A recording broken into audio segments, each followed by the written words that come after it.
Hello and welcome. In this video segment, I'm going to show you how to bleed your brake system by yourself. Because if you like me, most likely when you want to bleed your brake system, chances are you cannot find anyone to actually help you to pump those brakes. So I'm going to show you a quick video on how you can be self-sufficient, do it yourself, and move on to your next project. So let's begin. Now what we're going to use in this video, we're going to use a vacuum pump. Now, you can use all sorts of tools. I have seen all sorts of homemade gadgets, and that is fine. And if you have a homemade gadget in mind, that's the way to go. But I use a vacuum pump for quite a few other things. But mainly, it really helps me with the brake system, bleeding the brake system. Now, let's just say if you have a vacuum pump and when you pump, it actually, and when you test it out, it actually will not hold air. It actually will not hold it. Now, if you have that problem, sometime if a vacuum pump has been in the case for a long period of time, or it has been sitting up on the shelf, most likely you're going to be losing air, sucking air right here. So just take some engine oil and just pour some engine oil right into this section here. And this is in case you are not getting a good vacuum. It's not holding vacuum. And just work it back and forth. And just make sure when you pump it that you can actually see some engine oil. And the engine oil is actually inside here.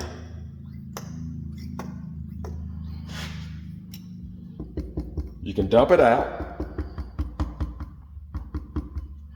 Now we're just going to do a test. There we go. That's what you want. So in case your vacuum pump is not holding pressure and is not holding vacuum at all, when you do your test, make sure this plunger right here, you pour some engine oil into it and just work that plunger back and forth so it can actually seal. That oil will actually help it to seal. Okay, we're ready to get started.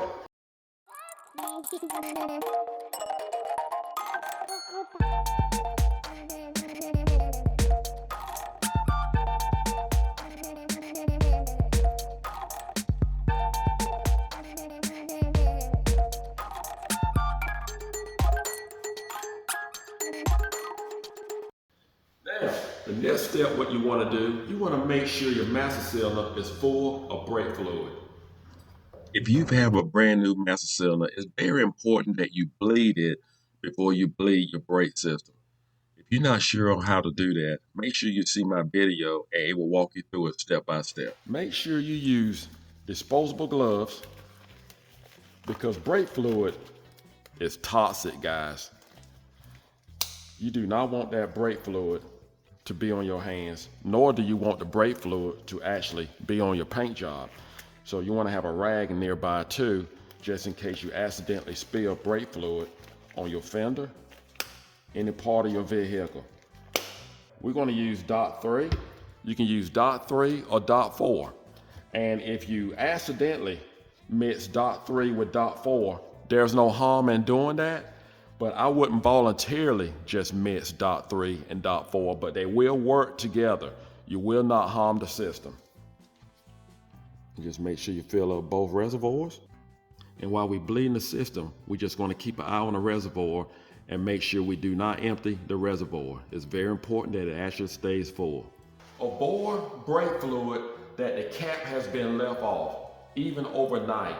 And avoid using brake fluid that you're not sure where it comes from. It's just brake fluid that you happen to stumble across because it could be contaminated and you do not want that in your brake system.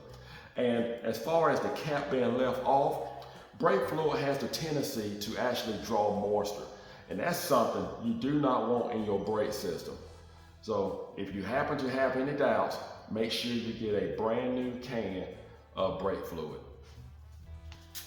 The first section we're going to start bleeding is the right rear. You want to start with the system, the brake drum or the brake rotor that is the furthest away from the master cylinder. That need to be the first one you actually work on. After we bleed this system, we're going to go into the left rear, we're going to bleed it, then we're going to work our way to the right front, bleed it, finalize everything with the left front, and we'll be complete. Now, I will say, if you had someone pumping your brakes, I would definitely recommend to put this cover back over your master cylinder so that brake fluid will not splash on your paint anywhere on your body, because again, it will remove paint if you don't wipe it off in time. But since we are actually doing a vacuum and we are actually sucking it through the system, drawing it through the system, we're just going to leave it off, and that way we can actually constantly keep an eye on the reservoir. Now, what I like to do to start out with, I like to do a gravity bleed. And I do a gravity bleed on a system that is completely new or have no brake fluid in it. Now, you may not have the time to actually do a gravity bleed, but it just helps you to speed up the process when you actually bleeding, especially when you are bleeding it by yourself. Now, what you do with a gravity bleed, you will open up all 4 bleeder screws and allow brake fluid to actually drain out. Now, this process, again, will take some time. And when you do that, you'll notice that your master cylinder reservoir will actually draw down and brake fluid. Now, I want to say this is not a way to actually bleed your system. It actually helps you to get started. But again, it is not a true way of bleeding a brake system. We are on the right side of the vehicle. We're going to slide the hose on the end of the bleeder screw.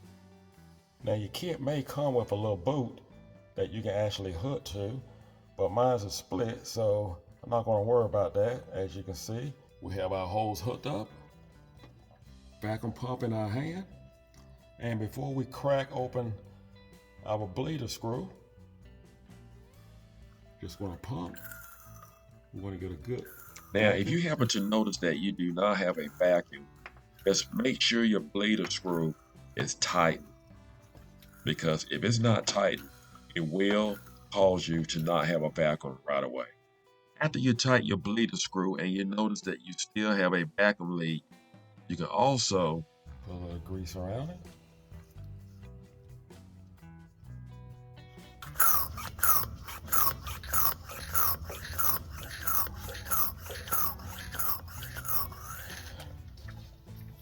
Break your bleeder loose.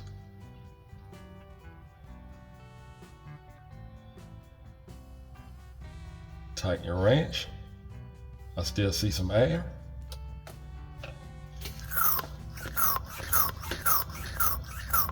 Pump our vacuum.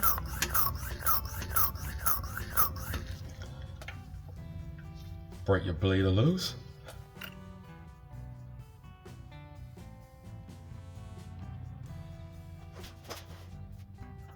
Until we clear out the bubbles. Tighten down your bleeder. And continue the procedure until we feel pretty confident we have all the air out. Make sure we keep it topped off. The right rear is completed. Now we are on the left rear.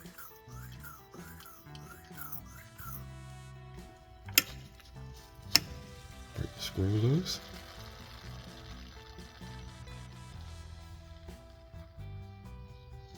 Tighten down our bleeder screw.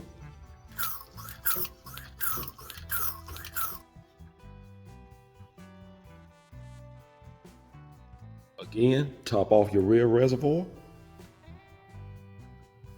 This is the amount of brake fluid that I actually collected from the right side and the left side. So I think we're pretty good to go. Now we're going to go to the front and do the same. We're going to discard this brake fluid. Now we are on the right front. We're going to remove the boot.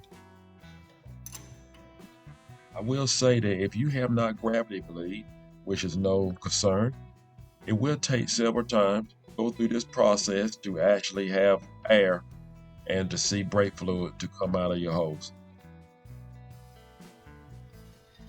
There you go. Once you lose vacuum, just tighten it back up.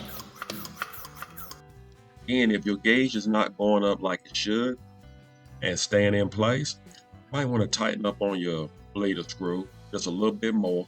That would definitely help you out. You feel like you have all the air out? Just tighten down your bleeder screw, place back on your dust cover, and do the same on the left side.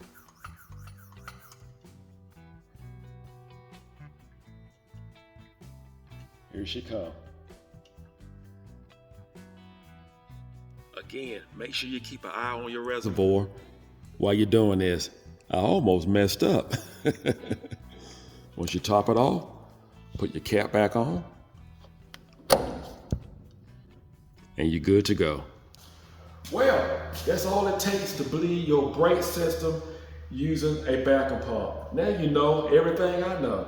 I hope this video was helpful. Do not forget to subscribe. Take care, and God bless.